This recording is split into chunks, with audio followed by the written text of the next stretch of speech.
बरेच जण असे म्हणतात की मला गुळाचा चहा बनवता येत नाही किंवा मी चहा बनवला की तो फाटतो, नासतो. तर एकदम पटकन आणि 2 मिनिटात तुम्हाला गुळाचा चहा कसा बनवायचा ते मी तुम्हाला आज दाखवणार आहे आणि हा चहा अजिबात फाटणार नाही. तर अशा पद्धतीने तुम्ही एकदा चहा बनवा आणि नंतर मला सांगा. तर आपल्याला चहा किती प्रमाणात बनवायचा त्याच्यानुसार इथे पाणी घ्यायचं. तर मला 2 कप चहा बनवायचा होता. त्याच्यासाठी इथे मी 1 कप पाणी घेतलं.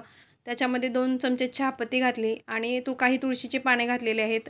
नंतर किसलेला अद्रक पण याच्यामध्ये घालून घेतला आणि जेव्हा आपण इकडे चहा बनवायला ठेवू ना, त्याच टायमिंगमध्ये आपल्याला इकडे दूध पण गरम करायला ठेवायचं आहे आणि ही सर्वात महत्त्वाची स्टेप आहे. दूध गरम असलं की आपला चहा हा फाटणारच नाही.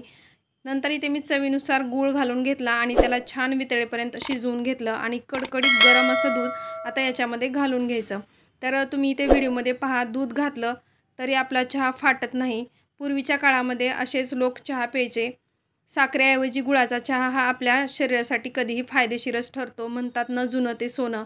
तर अशा पद्धतीने जर तुम्ही चहा पिलात तर तुमच्या शरीरासाठी तो फायदेशीरच ठरणार आहे तुलनेने साखरेच्या चहाऐवजी. तरी ते चहा आपला बनवून झालेला आहे. तो अजिबात थोडा पण फाटलेला नाही. आता तो सर्व्ह करून घ्यायचा आहे. तर अशा पद्धतीने तुम्ही गुळाचा चहा एकदा बनवून पहा आणि कसा काय झाला आहे तो मला कमेंटमध्ये सांगा.